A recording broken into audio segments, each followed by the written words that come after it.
So CPAC is the Conservative Political Action Conference, and it's basically like the gathering of the far right political junkies in the country. And oftentimes they get big name speakers. Trump has been speaking there for years and years now, but other prominent Republican governors and senators and media figures, they all show up, and there really is this default solidarity on the right where they're like, media ecosystem feeds their politicians feed the media ecosystem, then you have the conferences, and they're, everybody's involved with the conferences. Totally different from what you see on the left. On the left, everybody's, fractured and infighting, and well, now we're starting to see more infighting on the right. Like, that's now changing. And so CPAC is in quite a bit of trouble. The question is why? Why is that the case? Well, the answer is the head of CPAC is a guy by the name of Matt Schlapp.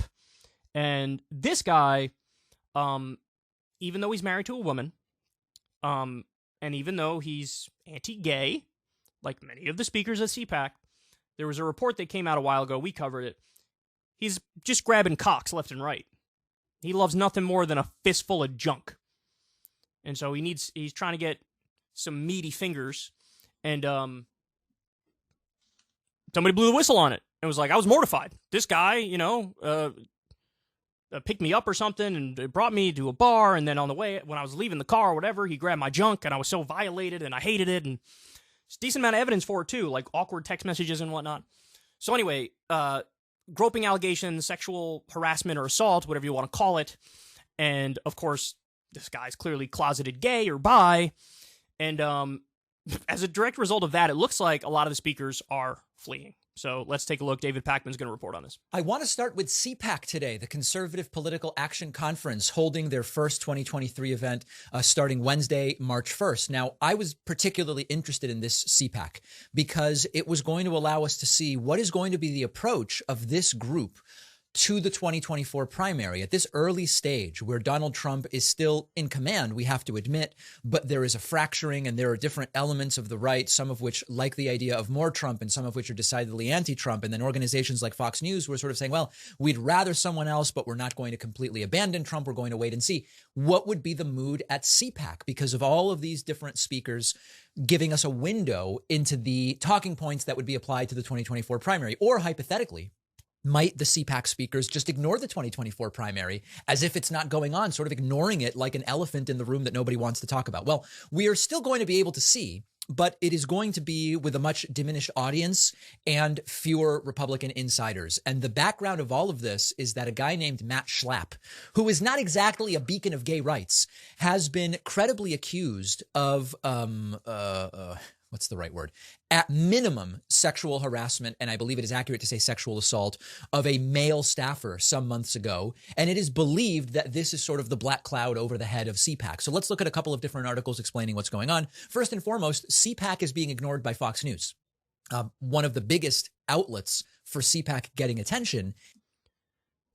So that's big. That's big. For Fox News to be like, we're not going to cover this, that's a huge hit on eyeballs on the event. So that's strike one here. Let's see what else we got.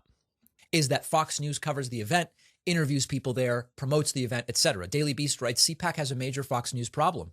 After right-wing power broker Matt Schlapp was accused of sexual assault, he and his annual confab have all but disappeared from Fox News, a shocking break from years past. And it is a break. For shocking, is sort of subjective, but it is certainly a break.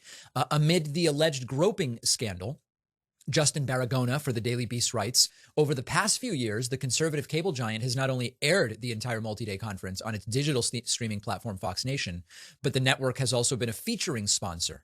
In 2021, for example, Fox Nation paid $250,000 to help underwrite the overtly partisan gathering. So they're losing money too. Fox News is not only not going to cover it, they didn't sponsor it, they didn't give them any money. The year before that, they paid $28,000 to be a sponsor. As of publication, Schlapp and his annual convention have all but disappeared from the Fox News universe. None of Fox Media's outlets are listed among their sponsors, which includes their conservative arch-rival Newsmax, as well as far-right competitors like Real America's Voice. Additionally, Fox...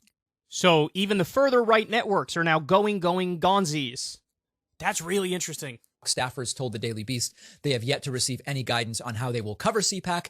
An apparent Fox News blackout on CPAC would present a stunning break from past years, which reliably demonstrated a symbiosis between the cable giant and the right-wing confab. Hannity and Laura Ingraham would often deliver speeches or host panels, which then the network carried. And then outside the ballroom, you would see Fox people walking around. It's not clear whether any of that will be going on. Now, the context does seem to be the alleged groping scandal. That there was some speculation that this break between Fox News and CPAC has more to do with Trump than it has to do with the groping scandal. Maybe, but I've not seen any actual evidence of that. And the Daily Beast article does mention the Daily Beast first reported that Schlapp allegedly groped the crotch of a male staffer on failed Republican Senate candidate Herschel Walker's campaign. The individual, this is insane that this is the language that's being used, claimed that Matt Schlapp grabbed his, quote, junk, and these terms are all in quotes, and pummeled it at length, and it was scarring and humiliating. Pummeled it at length? That is a weird way of saying, dude tried to give me a handy. That dude tried to give me a handy. He was trying to beat my meat. He was trying to choke the purple-headed yogurt slinger. Schlapp is just denying. He's like, nah, it didn't happen, even though there are text messages that do seem to show Schlapp uncomfortable and maybe, I don't want to say apologetic, but regretful in some way. Schlapp is, as far as we know, heterosexual and married to a woman. Apparently not heterosexual. Again, by definition, either gay or bi. I mean, that's just, if you're a dude and you like dicks, you're either gay or bi. I mean, that's not debatable. It's like definitionally true. So that is part of the problem that CPAC is having. Now, there's another story with this.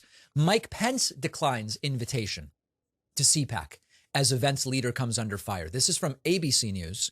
The decision by Pence, who is debating a 2024 presidential run, writes ABC News, comes as other notable figures are absent. Ron DeSantis, who spoke at CPAC last year, has two events in Texas as CPAC will be underway in Maryland. A spokesperson for CPAC told ABC News neither Pence nor DeSantis are currently slated to attend. So this is interesting, man. And this gets to the broader conversation about the right-wing civil war. You have Kevin McCarthy versus Lauren Boebert and Matt Gaetz. You have Steven Crowder versus Ben Shapiro. You have Trump versus DeSantis. You have Marjorie Taylor Greene versus Steve Bannon and Laura Ingraham. You have all these growing fractures on the right. Why? Because they lost the last three elections. They underperformed in the last three elections. And so now the finger pointing and the blaming is beginning. And it's amazing it took 3 election cycles to get here, but we're here. And so now you have Trump is still going to this thing, but Fox News is going gonzo. Mike Pence going gonzo. Ron DeSantis going gonzes. So I don't know, man. I mean, my instinct here is to say the fact that Trump is speaking there, he's going to hold more of the base. And so he's going to win that straw poll at CPAC by 40 points or whatever. And he's going to get that iron grip on the party base even tighter. That's my instinct. Because I think it's too little too late to do we're moving on from Trump thing. They had moments where they could have done it, but they just didn't do it. And so now, I think if anything, it might hurt Pence. It might hurt DeSantis. It might hurt Fox News, that they're going to be viewed as even bigger rhinos now. Like, oh, you're not actually down for the cause. You're not down with the struggle. But it is also a possibility that it cuts in the other direction, that now the fringe group is being treated more like a fringe group, and, the more normie conservative Republican vibe is going to be with DeSantis and with Fox News and with okay, yeah, those guys are always a little kooky. Maybe we should treat them like they're a little kooky. Like they shouldn't represent the heart and soul of the Republican base. But, I guess we'll see. But it's interesting that now we're having the conversation. Is this rest in peace CPAC? Because who knows? Maybe by the next CPAC or 2 or 3 CPACs down the line, it's like they lose all of their major talent. And then they got nothing. And when they're at that point, it's like, well, welcome to what it's like being on the left. Where you can't put together any kind of conference or anything because everybody's feuding with everybody and nobody actually puts, ironically, unity and solidarity above, personal gripes. So there you have it. Maybe the beginning of the end of CPAC. Ever since Adpocalypse, when YouTube defunded all independent news and politics overnight, we haven't trusted them. We know they can pull the rug out from underneath us at any time. If you enjoy this content, please consider tipping $1 or $2 per month on the Secular Talk Patreon. Link in the video description box below. Thanks for your support.